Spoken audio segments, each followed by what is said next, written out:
میرے عزیز دوستو ذرا ٹھہر کر میری بات سنیے، کیونکہ جو میں آج آپ کو بتانے جا رہا ہوں وہ کوئی عام بات نہیں ہے۔ میں سچ کہہ رہا ہوں، میں بالکل ٹوٹ چکا تھا، ہر طرف سے مایوسی تھی، نہ راستہ دکھ رہا تھا نہ کوئی سہارا، لیکن پھر مجھے ایک ایسا عمل ملا جس نے میری زندگی ہی بدل دی۔ دیکھیے، آپ کے سامنے 3 چیزیں ہیں، بہت چھوٹی بہت آسان، لیکن اگر کوئی انہیں خاص ترتیب سے صرف 3 بار پڑھ لے تو میں اللہ کی قسم کھا کر کہتا ہوں اس کی زندگی سے غریبی ختم ہو جائے گی، بیماری دور ہو جائے گی، اولاد کی بندشیں کھل جائیں گی اور رشتوں میں جو رکاوٹیں ہیں وہ بھی ختم ہو جائیں گی۔ میرے دوستو، میں نے یہ عمل پہلی بار 1 سال پہلے پڑھا، غوث پاک رحمت اللہ علیہ کی کتاب سے لے کر، اور یقین کیجئے پہلے ہی دن صرف 3 منٹ کے اندر میں نے ایسا معجزہ دیکھا جسے میں آج تک نہیں بھول پایا۔ غوث پاک فرماتے ہیں کہ اگر کوئی ایسا بھائی یا بہن جس نے دنیا بھر کی تسبیحات پڑھ لی ہو لیکن پھر بھی اس کی غریبی ختم نہ ہو رہی ہو تو وہ بس ایک بار زندگی میں اس چھوٹے سے عمل کو پڑھ کر دیکھ لے، مایوسی نام کی چیز نہیں رہے گی۔ اور میرے ساتھ بھی یہی ہوا، جیسے ہی میں نے یہ عمل پڑھا پہلے ہی دن صرف 3 منٹ میں اللہ نے ایسی مدد کی کہ میرے پاس 1600 آ گئے۔ پھر میں روز یہ عمل کرتا گیا۔ دوسرے دن میں نے ایسا منظر دیکھا کہ 45 لاکھ کا سامنا ہوا، اور تیسرے دن جو 17 لاکھ کا قرض میرے سر پر تھا اللہ نے ایسے معاف کروایا کہ جو لوگ دشمن بنے بیٹھے تھے وہی ایک جھٹکے میں کہنے لگے جاؤ ہم نے معاف کیا۔ یہ کوئی کہانی نہیں بلکہ اس عمل کی کرامات ہے۔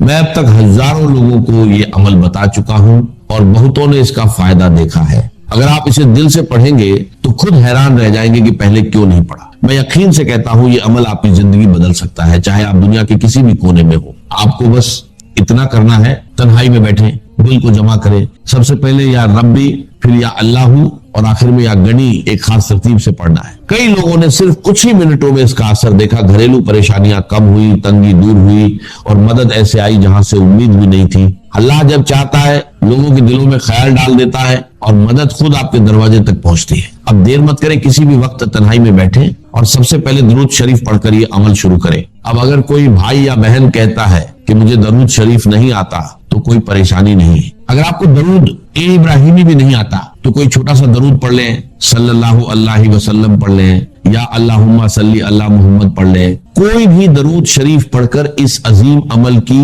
شروعات کر لیں۔ اور سن لیجئے، بار بار ویڈیو کو کاٹنے سے، سکپ کرنے سے کچھ حاصل نہیں ہوگا۔ اگر اپنی مرضی سے چیزوں کو ادھورا چھوڑ کر آگے بڑھو گے تو بہت آگے نکل جاؤ گے، اور اتنا آگے نکل جاؤ گے کہ پھر واپس نہیں آ سکو۔ اس لیے ایک بات کو غور سے سمجھو، اگر واقعی پڑھنا چاہتے ہو میرے غریب، میرے بیمار بھائیوں اور بہنوں، اگر ظلم ہے، زیادتی ہے، قرض ہے، بیماری ہے، غربت ہے، جادو ہے، بندش ہے، بدنظری ہے، یا کوئی بھی پریشانی ہے، دنیا کی ہر مشکل کے لیے میرا 5 منٹ کا چیلنج ہے۔ اگر 5 منٹ کے بعد تمہاری زندگی میں 80% تبدیلی نہ آ جائے، تمہاری زندگی میں سکون اور خوشیوں کے ڈھیر نہ لگ جائیں، تو پھر مجھے کہنا، اور اگر کچھ کمی رہ جائے تو اگلے دن پڑھنا، وہ بھی پوری ہو جائے گی۔ روز پڑھو گے تو فقیر سے بادشاہ بن جاؤ گے۔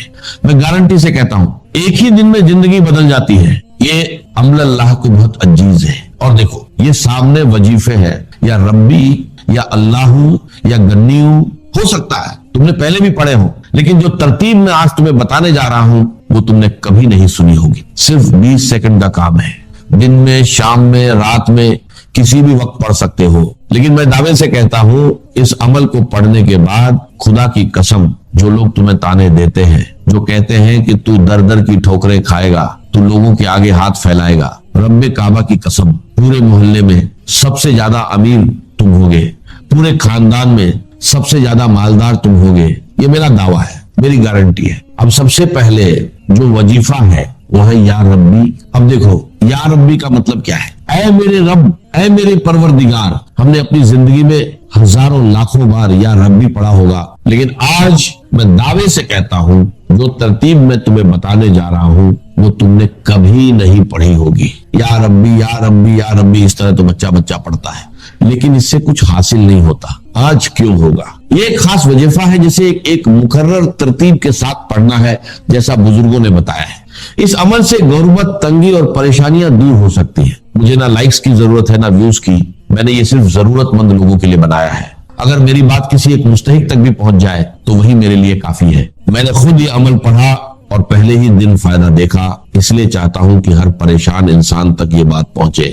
آپ سے گزارش ہے کہ اسے زیادہ سے زیادہ لوگوں تک پہنچائیں، خاص طور پر غریب، بیمار اور پریشان لوگوں تک. یہ وظیفہ ہر طرح کے مسئلوں جیسے رشتوں کی بندش، شادی میں رکاوٹ، محبت میں ناکامی، گھریلو پریشانیاں، بیماری اور قرض کے لیے فائدے مند ہے. اب دھیان سے سنیں اور ویڈیو کو بنا سکپ کیے پورا دیکھیں کیونکہ آگے کی باتیں بہت اہم ہیں. اب فوراً عمل شروع کرتے ہیں. سب سے پہلا وظیفہ جو عمل میں شامل کرنا ہے وہ ہے یا ربی. تمہیں سامنے دکھ رہا ہے. اب جب بھی تم یہ عمل پڑھو کوشش کرنا آج ہی پڑھ لو. یہ مت کہنا کہ آج ویڈیو دیکھ لی کل پڑھیں گے.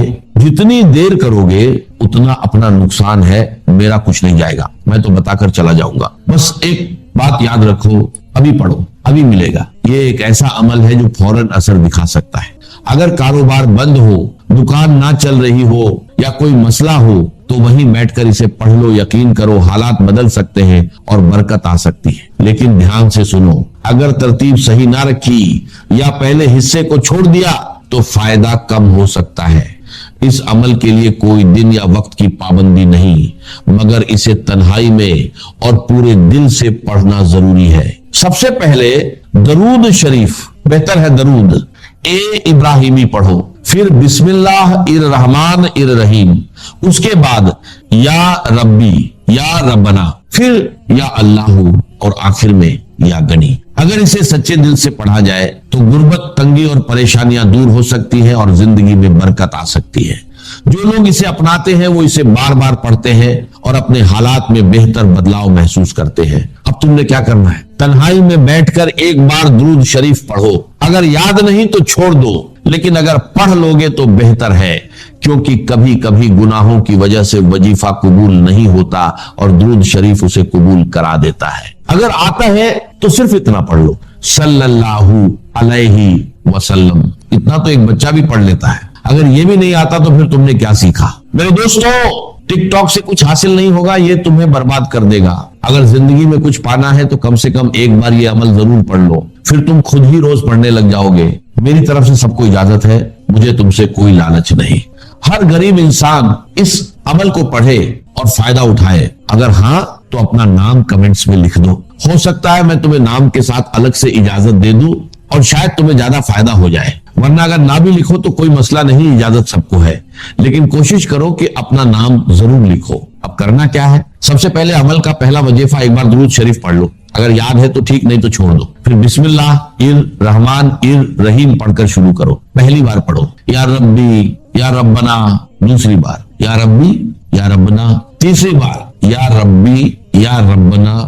بس پہلا وظیفہ پورا ہو گیا. اس میں نہ گھنٹے لگتے ہیں نہ منٹ، صرف کچھ سیکنڈ لگتے ہیں. ٹک ٹاک والے تمہارے بنا مر نہیں جائیں گے. پورا عمل 10 سیکنڈ میں پڑھ لو گے اور انشاءاللہ عمر بھر دعائیں دو گے، یہ میرا وعدہ ہے. اب وہیں بیٹھے رہو، نہ کھڑے ہونا ہے نہ کسی سے بات کرنی ہے. دوسرا وظیفہ یا اللہ کا ہے، ایک خاص جملے کے ساتھ پڑھنا ہے. پھر یا گڑنی بھی ایک خاص جملے کے ساتھ پڑھنا ہے. بس میرے دوستو، بس غریبی ختم انشاءاللہ. میں چیلنج کے ساتھ، دعوے کے ساتھ، قسم کھا کر کہتا ہوں. دوسرے نمبر پر یا اللہ صرف 3 بار پڑھنا ہے، مگر دل سے، صرف زبان سے پڑھنے سے کچھ حاصل نہیں ہوگا. اصل راز دل کی سچائی میں ہے. بہت لوگ کہتے ہیں کہ یا اللہ پڑھنے کے باوجود حالات نہیں بدلتے. تو یاد رکھو، جب اسے ایک خاص جملے اور صحیح ترتیب کے ساتھ پڑھا جائے تب اس کا اثر کئی گنا بڑھ جاتا ہے. پہلے یا ربی یا ربنا 3 بار پڑھو، پھر یا اللہ یا اللہ پڑھو. یہ اللہ کا ذاتی نام ہے جس میں اس کے تمام ناموں کی طاقت شامل ہے. اس کے ساتھ ایک مبارک نام شامل کیا جاتا ہے جو نبی پاک صلی اللہ علیہ وسلم سے منسوب ہے، جس سے اس وظیفے کی طاقت اور بڑھ جاتی ہے. یہ عمل 3 طاقتور وظیفوں کا مجموعہ ہے. پہلے یا ربی یا ربنا، پھر یا اللہ اور آخر میں یا گنی. اگر اسے صحیح طریقے سے پڑھا جائے تو غربت، پریشانیاں اور مشکلیں دور ہو سکتی ہیں اور زندگی میں برکت آ سکتی ہے. اب دوسرے نمبر کا وظیفہ کیسے پڑھنا ہے؟ یا اللہ المدد یا اللہ المدد یا اللہ المدد. یہ وہ راج ہے میرے دوستوں کہ اس وظیفے سے اللہ کی مدد سیدھے بندے پر نازل ہوتی ہے، اللہ تعالیٰ اس بندے پر خاص مہربان ہو جاتے ہیں، اور یہ وظیفہ آسمانوں میں بھی اثر پیدا کرتا ہے۔ یہ وظیفہ صرف 3 بار پڑھنا ہے، یا اللہ المدد 3 بار پڑھنے کے بعد اب آخری وظیفہ سن لو، اس کے بعد انشاءاللہ زندگی سے غربت اور مفلسی کا نام و نشان مٹ جائے گا۔ دیکھو، یا گنی دولت اور مالی پریشانی کے لیے ہر کوئی پڑھتا ہے، لیکن آج بہت سی بہنیں کہتی ہیں کہ ہم یا گنی پڑھ پڑھ کر تھک گئے ہیں مگر حالات نہیں بدلے۔ تو آج میں ان سب سے گزارش کرتا ہوں کہ صرف یا گنی نہ پڑھے بلکہ اس کے ساتھ اللہ کا ایک اور خاص نام شامل کرے، ایسا نام جو دولت کا خزانہ ہے، دولت کا بادشاہ ہے۔ جب یہ دونوں نام ایک ساتھ پڑھے جاتے ہیں تو ان کی تاثیر بہت زیادہ بڑھ جاتی ہے۔ چاہو تو خود تلاش کرو، معلوم کرو یہ بادشاہوں کے وظیفے ہیں جو فقیروں کو بھی بادشاہ بنا دیتے ہیں۔ اب طریقہ سمجھ لو، آخر میں تمہیں یہ پڑھنا ہے، یا غنیو یا مغنی، یا غنیو یا مغنی، یا غنیو یا مغنی، یعنی دونوں کو ملا کر 3 بار پڑھنا ہے اور اسے ایک شمار کیا جائے گا۔ جیسا کہ میں نے عرض کیا کہ استعانت باللہ، مدد مانگنی ہو تو صرف اللہ سے، یہ دین کی روح کا ایک بہت اہم مسئلہ ہے، بہت اہم روح ہے دین۔ میں نے اسی لیے آج سورہ فاتحہ کی تلاوت کی شروع میں کہ اس مسئلے کی اہمیت جو ہے اس کا آپ کو اندازہ ہو جائے۔ سورہ فاتحہ جو ہماری نماز کا جزو لازم ہے، حدیث نبوی ہے، لا صلاۃ لمن لم یقرأ بفاتحۃ الکتاب، سورہ فاتحہ کے بغیر کوئی نماز نہیں۔ ہر رکعت میں ہم پڑھتے ہیں، یا یہ دوسری بات ہے فقہ حنفی کے مطابق امام پڑھتا ہے اگر جہری انداز میں تو گویا کہ پوری جماعت کی طرف سے ادائیگی ہوئے، لیکن اس پہ اتفاق ہے کہ سورہ فاتحہ ہی اصل نماز ہے۔ اسی لیے ایک حدیث میں جو مسلم شریف میں آئی ہے حضرت ابو ہریرہ سے، سورہ فاتحہ کی تجزیہ کیا گیا ہے مضامین کا، اور وہ حدیث قدسی ہے۔ قسمت الصلاۃ بینی و بین عبدی نصفین، اللہ فرماتا ہے میں نے نماز کو اپنے اور اپنے بندے کے درمیان برابر برابر تقسیم کر، بندہ کہتا اب اس کے بعد ساری تفصیل سورہ فاتحہ کی۔ صلاۃ کا قسمت الصلاۃ بینی و بین عبدی نصفین، تو ہم تو صلاۃ میں سورہ فاتحہ بھی ہے، پھر اس کے بعد کچھ ہم بہت قرآن مجید کی آیتیں پڑھتے ہیں، پھر رکوع بھی ہے، پھر سجود بھی ہے، قیام بھی ہے اور قاعدہ بھی ہے، سب صلاۃ منقطع، لیکن یہ کہ اصل صلاۃ سورہ فاتحہ۔ چنانچہ اس حدیث میں تجزیہ کیا گیا ہے، جب بندہ کہتا ہے، میرا بندہ یہ کہتا ہے الحمدللہ رب العالمین، تو میں یہ کہتا ہوں، اللہ تعالیٰ یہ فرماتا ہے حمدنی عبدی، میرے بندے نے میری تعریف کی، سنا۔ جب بندہ کہتا ہے الرحمن الرحیم، میں کہتا ہوں، اللہ کہتا ہے اثنا علیہ، میرے بندے نے میری سنا۔ اور جب بندہ کہتا ہے مالک یوم الدین، تو اللہ فرماتا مجدنی عبدی، میرے بندے نے میری بھولی بیان۔ یہ سارا میں اس لیے آپ کو حوالہ دے دیا، آج میں سورہ فاتحہ کا درس نہیں دے رہا ہوں، پوری بات نہیں سنا رہا ہوں۔ اصل نماز سورہ فاتحہ۔ اب سورہ فاتحہ میں 7 آیتیں ہیں اور عجیب ترتیب ہے، 3 آیتوں پر ایک جملہ بنتا ہے، الحمدللہ رب العالمین الرحمن الرحیم مالک یوم الدین، آیتیں 3 جملہ 1، پھر 3 آیتوں پر ایک جملہ ہے آخر میں، اہدنا الصراط المستقیم صراط الذین انعمت علیہم غیر المغضوب علیہم ولا الضالین، آیتیں 3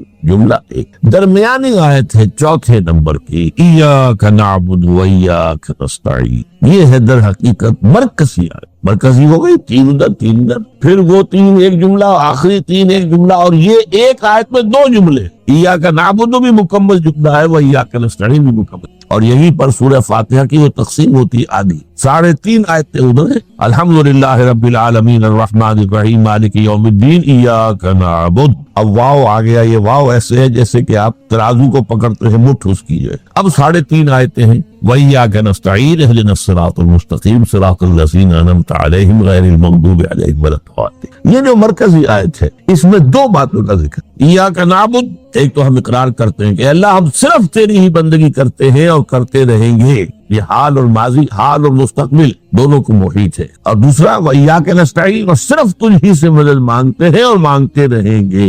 یہ گویا کہ دین کا ایک مرکزی نقطہ ہے، جو صلاۃ کا مرکزی نقطہ ہے وہی در حقیقت دین کا مرکز۔ اب ہم اس پر غور کر چکے ہیں، 40 نبوی کی حدیث نمبر 3 جو ہے وہ اس پر ہے، ایاک نعبد، اس میں گفتگو ہو چکی ہے تفصیل سے کہ عبادت کا تصور کیا ہے، جس کے لیے انسان کو پیدا کیا گیا، وما خلقت الجن والانس الا لیعبدون، اور تمام رسولوں کی دعوت کا مرکزی نقطہ ان اعبدوا اللہ ما لکم من الہ غیرہ، زندگی آمد برائے بندگی، زندگی بے بندگی شرمندگی، اور اس میں جو کنفیوژن ہم نے پیدا کر دیا ہے کہ عبادت کو عبادات کے مترادف قرار دے دیا، نماز روزہ حج و زکات یہ عبادات ہیں، وہ عبادت جس کے لیے ہمیں پیدا کیا گیا ہے وہ یہ چیزیں نہیں ہیں۔ وہ ہے پوری زندگی میں ہمہ تن ہمہ وقت ہمہ جہد اللہ کی طاعت. ہر وقت نماز تو نہیں پڑھی جاتی, ہر روز روزہ تو نہیں رکھا جاتا. یہ جو کہا کہ میں نے صرف تمہیں پیدا ہی اس لیے کیا کہ میری عبادت کرو, تو عبادت سے مراد یہ چیزیں نہیں ہو سکتی. یہ در حقیقت اس عبادت کے لیے سپورٹس,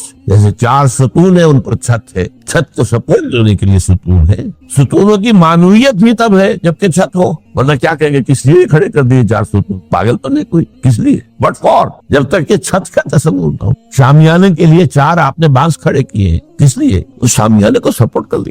تو اب اس میں جو مضمون آیا وہ یہاں بھی آ گیا اس حدیث میں, تو قرآن مجید کی آیت میں ایاک نعبد و ایاک نستعین, یہ ہے دوسری بات جس پر کہ آج کی ہماری مرکزی جو مضمون ہے وہ یہ حدیث. تجھ ہی سے مدد مانگتے ہیں اور مانگتے رہیں گے. اللہ تعالیٰ سے مدد مانگنا, اب آپ یہ سمجھیے کہ مدد جو مانگی جاتی ہے مختلف الفاظ استعمال ہو سکتے ہیں. استعانت وہ اس حدیث میں بھی آیا, قرآن میں بھی آیا سورہ فاتحہ میں, ایاک نستعین. استمداد مدد طلب کرنا, استنصار نصرت مانگنا, استدعاء کوئی دعا کرنا کسی کام کے لیے, استغاثہ کسی کی دعائی دینا, یہ تمام ایک قبیل کی چیزیں ہیں. ان کو جمع کر دیجیے استعانت. اب استعانت ایک تو ہے عام مادی دنیا کے اصول کے اندر سا, میں کسی سے کہوں بھائی مجھے ذرا پانی پلا دینا, یہ بھی استعانت ہی ہو گئی نا, میں نے اپنی ایک ضرورت کو پورا کرنے کے لیے اسے مدد چاہیے. اس میں کوئی شرط نہیں, کوئی برائی نہیں, معلوم ہے یہ ایک عام مادی قوانین کے تحت ہوگا. یہ علیحدہ بات ہے کہ حضور کے بارے میں یہ آتا ہے صلی اللہ علیہ وسلم کہ آپ کبھی ایسے کام کے لیے بھی کسی کو نہیں کہتے تھے, یہاں تک کہ اگر آپ سواری پر ہوتے تھے اور آپ کا جو کوڑا ہے وہ نیچے گر گیا تو آپ اپنی سواری کو بٹھا کر یا اتر کر خود کوڑا اٹھاتے تھے, کسی سے کہتے نہیں تھے کہ مجھے ذرا اٹھا. تو یہ استدعاء, استعانت, استمداد, اس میں ایک درجے ہیں, بڑے اونچے درجے بھی ہیں, لیکن عام حالات میں ہم مادی قوانین کے تحت اگر کوئی مدد چاہے کسی سے تو کوئی بری بات نہیں, اس میں کوئی شرک نہیں, اس میں کوئی کفر نہیں. اگرچہ بعض حضرات کے نزدیک اس کا ایک درجہ ہے وہ میں بعد میں بیان کروں گا, لیکن یہ کہ ماورائی اقدار کسی غیر مرئی حقیقی یا موہومہ شخصیت سے مدد مانگنا, یہ شرک. غیر مرئی حقیقی فرشتے ہیں, غیر مرئی ہے حقیقی. موہومہ جنہوں نے گاڈز اینڈ گاڈیسز اور آلہہ بنا لیے, دیویاں دیوتیاں بنا لیے, یہ موہومہ, ان کے وہم کی پیداوار, وہ بھی غیر مرئی ہے. ان کی انہوں نے تصویریں بنا دی ہیں پوجنے کے لیے, لیکن وہ یہ کہتے ہیں یہ تصویریں جو ہم نے بنائی ہیں یا یہ مجسمے بنائے ہیں, بت بنائے ہیں, یہ صرف توجہ کے ارتکاز کے لیے ہے تاکہ پورا مراقبہ کر سکے, ہم اپنی توجہ کو مرکوز کر سکے. ہمیں بھی پتا ہے کہ ان بتوں میں کچھ نہیں ہے. ایک عام ہندو ہے بیچارہ, عام جاہل دیہاتی, وہ تو یہی سمجھتا ہوگا کہ اسی میں ہے سب کچھ, اس بت ہی کے اندر ہے. لیکن جو پڑھے لکھے ہندو ہیں, جو تعلیم یافتہ لوگ ہیں, ڈاکٹر رادھا کرشنن بہت بڑا فلسفہ تھا, جو آپ کو معلوم ہے بھارت کا صدر رہا ہے, بہت بڑا فلسفہ. تو اس کی ایک کتاب ہے انڈین فلسفی پہ, اتنی موٹی موٹی 2 جلدیں ہیں اور بڑی باریک ٹائپ. اس میں اس نے کہا کہ ہمیں بتوں میں کچھ نہیں سمجھتے, یہ تو صرف کنسنٹریشن, توجہ کو مرکوز کرنے کے لیے ہم نے ان کو بنا لیا ہے تاکہ ان کے ساتھ ایک ذہنی اور روحانی رشتہ قائم کرنے کے لیے اپنی توجہات کو مرکوز کر سکتے. بہرحال میں نے بتایا ایک ہے غیر مرئی حقیقی, ایک ہے غیر مرئی موہومہ. غیر مرئی حقیقی میں فرشتے بھی معلوم ہے یہاں موجود ہیں, کرامن کاتبین ہیں, لیکن میں یہ نہیں کہہ سکتا کہ ذرا میری یہ مشکل دور کروں. اس فرشتے سے میں مخاطب نہیں ہو سکتا, یہ شرک ہو جائے. حالانکہ ہمیں معلوم ہے فرشتہ ہے, فرشتے تو اس وقت ہمارے اس مجمع کو گھیرے ہوئے ہیں. حضور کی حدیث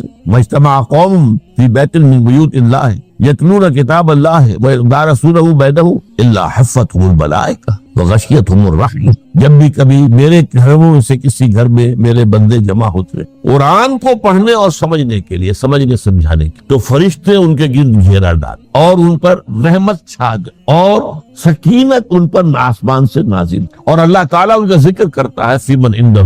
دیکھو اے فرشتو, تم تو کہتے تھے کہ اے اللہ تو یہ خلیفہ بنانے چلا ہے آدم, یہ تو دنیا میں فساد مچائے گا. دیکھو وہ میرے بندے وہ کیا کر رہے ہیں, اللہ تعالیٰ ذکر کرتا ہے ان کا اپنی اس مجلس میں, وہ جو ملائے اعلیٰ کی مجلس, جو اللہ تعالیٰ کے قریب ترین جو فرشتے, تو فرشتے ہیں لیکن مدد نہیں مانگی جائے. اسی طرح اب ذرا مسئلہ دوسرا وہ مختلف سی ہو جائے گا. میں نے پہلے وہ بات کی جس میں اختلاف کا امکان ہے. فرشتے تو ہے ان پر ہمارا ایمان ہے, اور اصل میں ایمان بالملائکہ ہی کی شکل بگڑی ہے. یہ جو گاڈز اور گاڈیسز بنا لیے گئے اور دیوی اور دیوتا بنا لیے گئے اور آلہہ بنا لیے گئے, ملائکہ ہی کی. ملائکہ کو اللہ نے ایک ایک کام کے اوپر معمور کیا ہوا ہے. یہ پہاڑوں کا فرشتہ ہے, یہ بارش کا فرشتہ ہے, یہ فلاں کا فرشتہ ہے. انہوں نے انہی کو دیوتا بنا لیا. بس غلطی کیا لگی کہ ان کا کوئی اختیار. ہمارا ایمان کا فرشتوں کا اختیار کوئی. یفعلون ما یؤمرون, جو اللہ حکم دیتا ہے ان کا کوئی. بس یہ باریک سا پردہ ہے. یہی ایمان بالملائکہ بن گیا ہے. دیویوں دیوتاؤں کی شکل اختیار. عرب کے لوگ خدا کی بیٹیاں کہتے تھے, وہ یہ فرشتے خدا کی بیٹیاں ہیں. ان کے نام پر لات, یہ مؤنث نام ہے, لات, عزا, عزیز کا مؤنث, منات, یہ سب مؤنث نام. یہ دیویاں ہیں, یہ اللہ کی بیٹیاں ہیں, فرشتے ہیں. تو میں نے کہا کہ پہلے میں نے بات کی ہے وہ غیر مرئی کہ جو یقینی ہیں, متفق علیہ ہیں, فرشتے ہیں. ایک ہے مختلف فی, وہ یہ ہے کہ اولیاء اللہ کی ارواح بھی, ان کو بھی. یہ اگر یہ قول امام الہند شاہ ولی اللہ دہلوی کا نہ ہوتا تو میں کبھی اس کو تسلیم نہ کرتا. ان کا قول کہ اللہ تعالیٰ اپنے جو بڑے محبوب بندے ہوتے ہیں ان کے انتقال کے بعد ان کی ارواح کو بھی فرشتوں کے جو درجہ اسفل ہے, سب سے نچلے درجے کے جو فرشتے ہیں ان میں شامل کرتے ہیں. اور اللہ کے احکام کی جیسے تنفیذ وہ فرشتے کرتے ہیں وہ بھی کرتے ہیں. اب یہ مختلف فی مسئلہ ہو گیا, سب کے نزدیک نہیں ہے, لیکن یہ کہ بعض کے نزدیک شاہ ولی اللہ کہہ رہے ہیں تو اس کو تو ہم اٹھا کر رضی کی ٹوکری میں تو نہیں پھینک سکتے بات. لیکن ان کو بھی نہیں پکارا جائے. وہ ہے, وہ بھی اللہ کی سول سروس کے اندر بھرتی ہو گئے. سول سروس ہے نا, اس کے کارڈرز ہیں ہمارے. پٹواری سے آپ چلیں گے تو ریونیو کا محکمہ جو ہے, پٹواری پر گرداور اور گرداور سے گرداور, قانون گو اور اس سے اوپر اور نائب تحصیلدار, یہ چلے گا. تو فرشتوں کے بھی گریڈ ہے, طبقہ اسفل, طبقہ اعلیٰ. تو اگر اللہ تعالیٰ اپنے نیک بندوں کی ارواح کو بھی اس میں شامل کر دے تو ہمیں کیا اعتراض ہے؟ اور اس کو ماننے سے کوئی شرک لازم نہیں آئے گا. ہاں انہیں پکارے تو شرک لازم آئے گا. بات سمجھ رہے, باریک فرق. فرشتوں کو مانتے ہیں, پکار نہیں, بدل نہیں مان سکتے. اسی طریقے سے ان کو آپ مانتے بھی ہو اگر کہ وہ ملائکہ کی آخری صف میں ان کو بھی اللہ نے بھرتی کر لیا ہے تو ٹھیک ہے. لیکن یہ کہ آپ اختلاف کریں, اختلاف بھی کر سکتے. اتنی بڑی بات کے لیے کوئی دلیل قرآن مجید سے ہمیں نہیں ملتی. فرض کیجئے کوئی شخص کہتا ہے, لیکن یہ کہ یہ قول ہے ایک محدث کا ہے. لیکن درجہ بعد فرق جو بتا رہا ہوں, ان کو یہ مان لینا کہ فرض کیجئے شیخ عبد القادر جو ہے بغدادی گیلانی رحمت اللہ علیہ, ان کی روح اب کہیں آ سکتی ہے, ارواح آ سکتی ہے, جیسے ملائکہ آ سکتی ہے. روح محمدی صلی اللہ علیہ وسلم آ سکتی ہے. لیکن ہم اس وقت محمد کو پکاریں گے نہیں. پکارا کہ شرک ہو جائے, دعوت جب دعا کی تو شرک ہو جائے. تو یہ ذرا باریک سا فرق ہے جو ہمارے ہاں اس فرق کو نہ سمجھنے کی وجہ سے ہی یا تو انکار کر دیتے صرف روح آ ہی نہیں سکتی, اور یا یہ کہ پھر ان سے دعائیں اور استدعاء اور استغاثہ, تو یہ دونوں میں جو ہے انتہا نہیں. اچھا, دنیا کے قانون کے تحت بھی جو میں نے کہا تھا, میں بتاؤں گا کہ اس کا بھی ایک مرتبہ ہے. آپ نے کسی شخص سے ایک کام کے لیے کہا, وہ کام دنیا کے قوانین کے تحت ہے. فرض کیجیے آپ کسی سے کہتے ہیں میری فلاں جگہ پر سفارش کر دیجیے, میرا یہ مسئلہ ہے, 100% درست ہے, لیکن یہ کہ فرض کیجیے کہ میرا جو مدعا علیہ ہے یا جو میرا وقت مقابل ہے وہ چرم زبان ہے زیادہ, یا وہ اس نے کوئی لمبی چوڑی سفارش جو ہے فراہم کرتی ہے, تو آپ بھی میری بات رکھ سکتے. قرآن مجید میں آیا ہے سورہ نساء, من یشفع شفاعۃ الحسنۃ, اچھی شفاعت کرنا, صحیح بات. تو اس کے اندر اللہ تعالیٰ نے اجر و ثواب رکھا ہے. اب آپ نے ایک دفعہ کہا, اس نے نہیں کیا, دوسری دفعہ کہا نہیں کیا, پھر کہا, تو یہ میں ایک بزرگ کا قول آپ کو بتا رہا ہوں کہ یہ شرک. ایک دفعہ کہا ٹھیک ہے یہ سوال ہے, دوسری دفعہ کہا یہ بھی چلیے معاف, اب تیسری دفعہ